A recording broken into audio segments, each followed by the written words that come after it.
Hi sewing friends, I'm Amy, introducing you to our Quilt Block of the Month series featuring the Sweet Dreams quilt, which is a free project available on Creativate. Sweet Dreams quilt is actually a sampler quilt. It has a lot of quilt blocks that are very traditional quilt blocks. We are going to take those quilt blocks and give them a little bit of zhuzhing in order to make them uniquely you. And to do that, we're going to be using a lot of the special techniques and features and stitches and feet that are available for our wonderful PFAFF machines.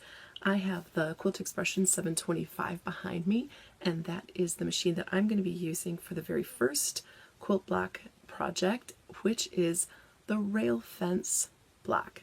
So this quilt actually has 3 rail fences in it. One that is just a single rail fence but large, one that is 3 across, and one that is 4 square rail fence. And for each of those blocks, we're going to be doing something a little bit different. So let's get started with this, but before we do, I want to say, as I was recording a lot of this, I had some sound going in and out. So sometimes you will hear me talking right behind the camera. Sometimes it will be a voiceover. So apologies for that. Hopefully I will get my microphone figured out for the next one. All right, so let's get sewing. The first of our 3 rail fences that we're going to be working on is the long rail fences block.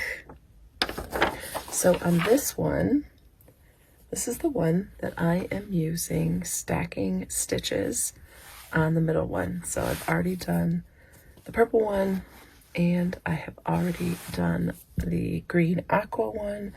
So I am going to take you over to the sewing machine right now, and we are going to work on the blue one.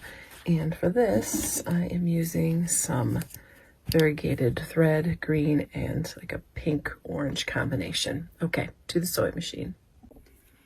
I forgot to draw a line down the center of my fabric. So 3 1/4 means I need 1 5/8 is halfway. This would have been easier on the table.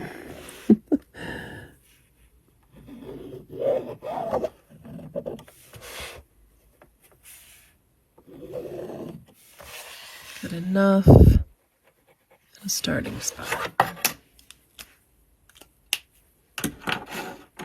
All right. We are going to start with the needle down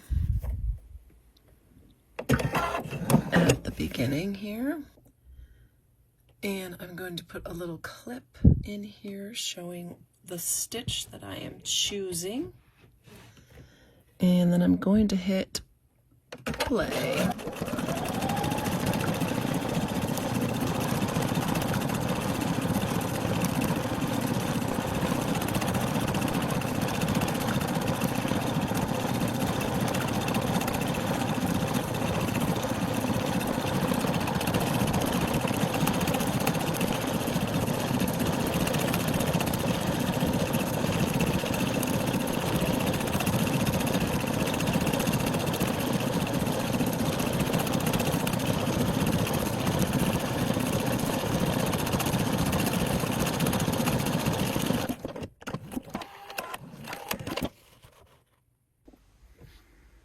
Okay, so now I have changed to my pink, and I'm going to line this up so my needle drops right in that same spot.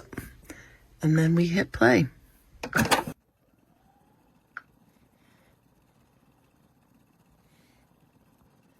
I am actually using the wrong presser foot here. I should be using the number 8 foot, but I was using the 2A fancy stitch. It still worked, but I want to acknowledge that it's not the suggested foot.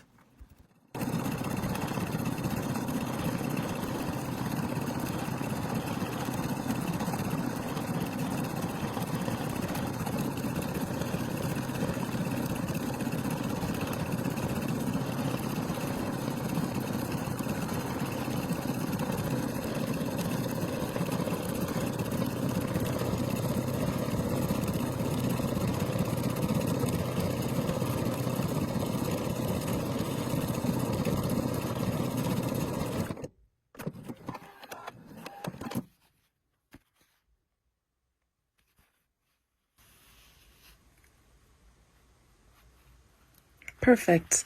This is an air erasing marker that I've used, so that will come out by tomorrow. You want to carefully peel off that tearaway paper, and I like to keep my finger on the stitches and then carefully peel back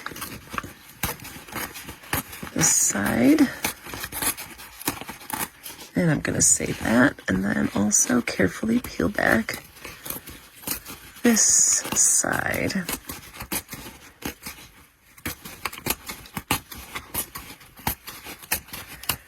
And I will readily admit that I am a picker, so off camera I will no doubt go in and pick all of the rest of this out.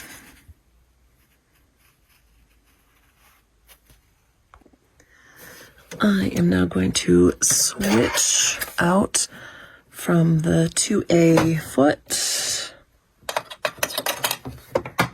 over to my 1/4 inch right guide foot, because I am going to use 1/4 inch seam allowance when putting these together, but I'm going to switch out to white thread first. All right, and I'm putting this one in the center of the fence block. So we'll get that nice and lined up. Start here, find my foot pedal.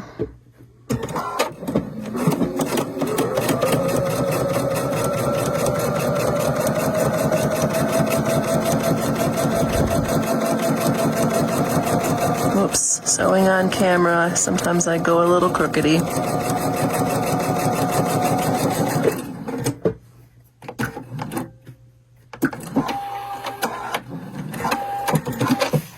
Right, and I'll get the light one.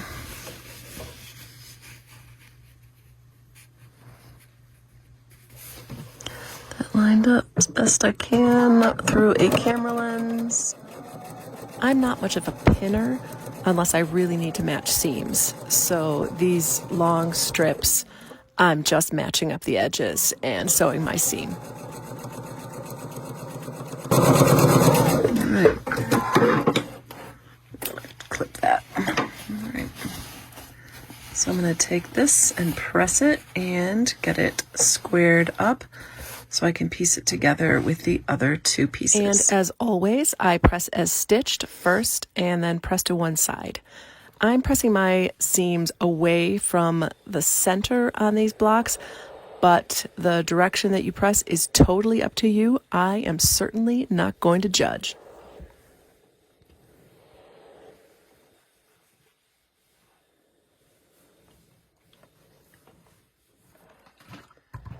For the rail fence, we're not going to stitch them side by side, but turn them in opposite directions. You can, of course, choose which one you want to be vertical and which are horizontal. Totally your preference.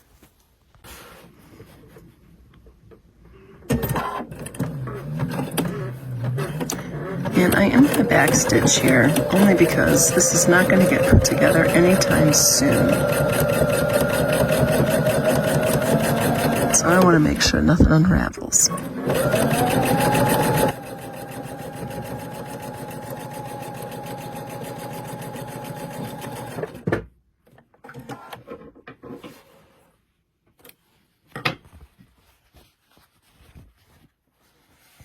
Okay.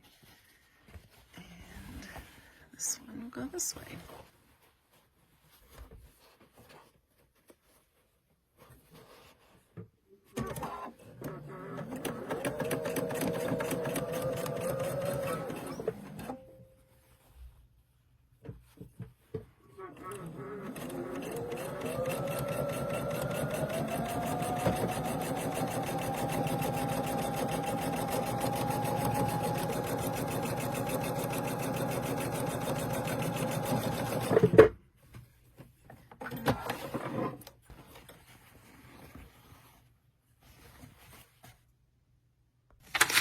For this rail fence design, the instructions actually suggest using a floating stitch, and that is what I am doing.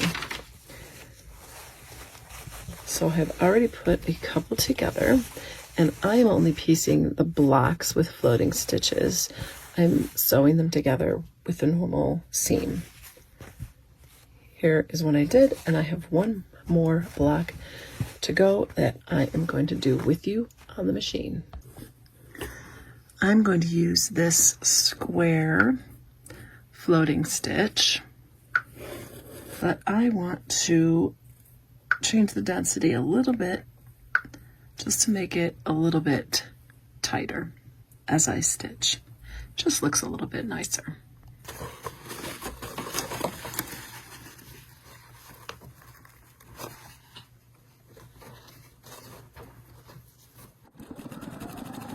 When creating the floating stitches, you will want to use the same thread in the top and bobbin. I am using 40 weight rayon embroidery thread for all of mine.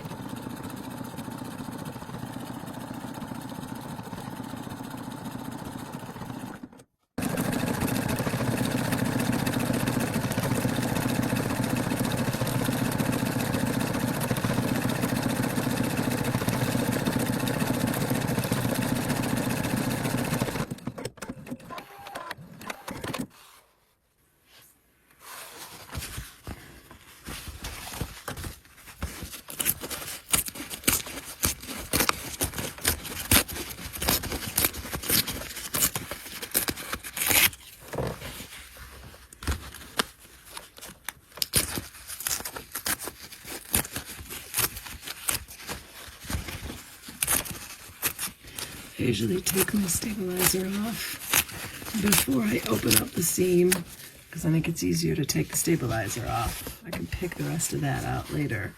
But here is, let me move out a little bit. Here is the beauty of the floating stitch. Oh, always satisfies. Oh, love it. Love it. All right, let's get the next one.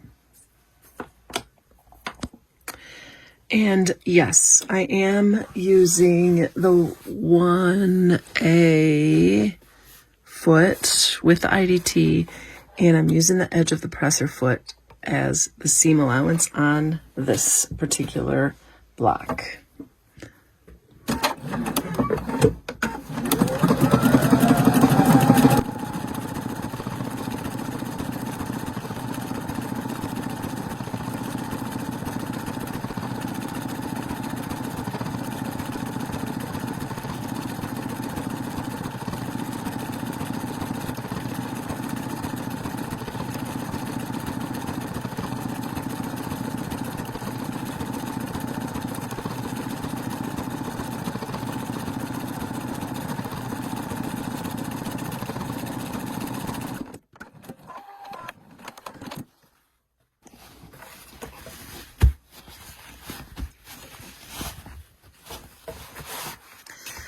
I am using that wider seam allowance only because it just means I don't have to do quite as much truing up of this particular block.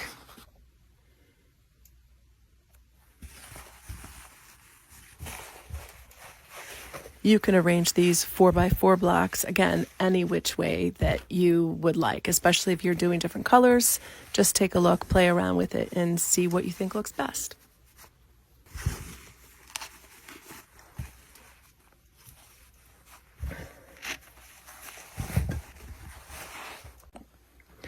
I am just using a regular stitch to stitch these together. Since I used,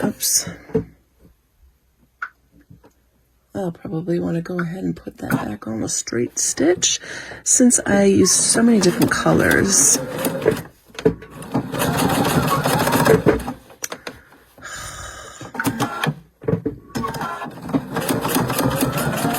when putting this together, I didn't want to have to decide what color I was going to use between each block.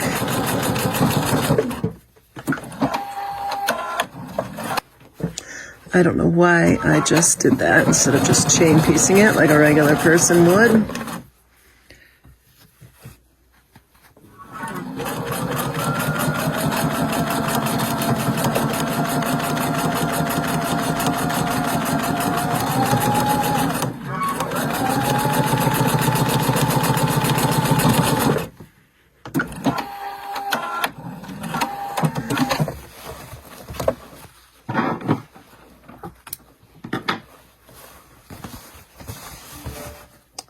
this one. And this one, I'm gonna go press.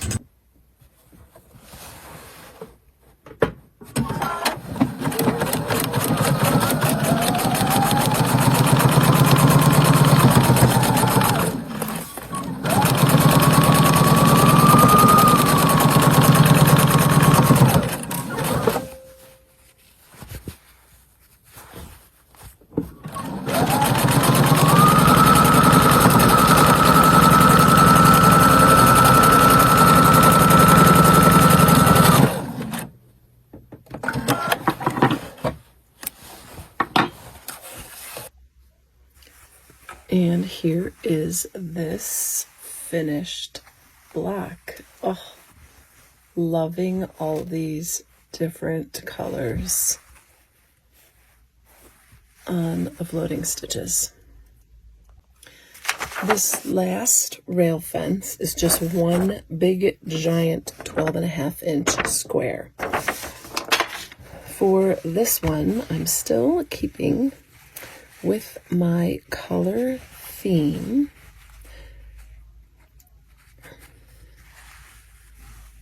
But for my center block, I have gone into my purple scrap bin and just pulled out a bunch of random purples. And I am going to do a little bit of scrappy crazy quilting on this centerpiece, and then I'm going to put it together.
Changed my mind.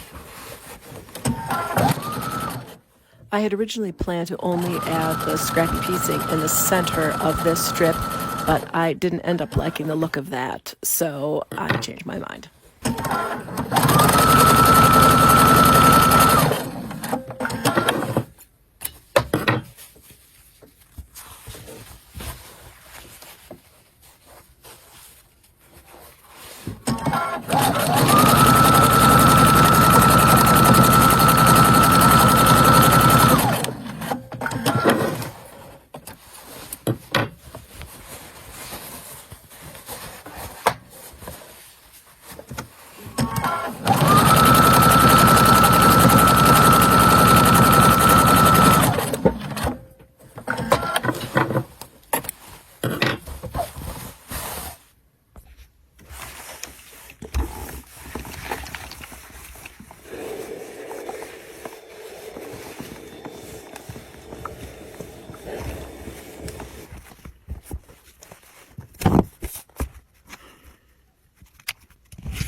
And as I trim all this down, don't worry, all those ends will go back in the scrap bin that never seems to get any smaller.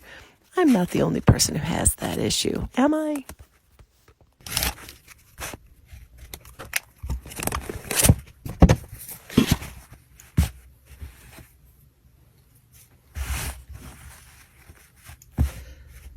Let's go put some crazy stitches on this. Why not?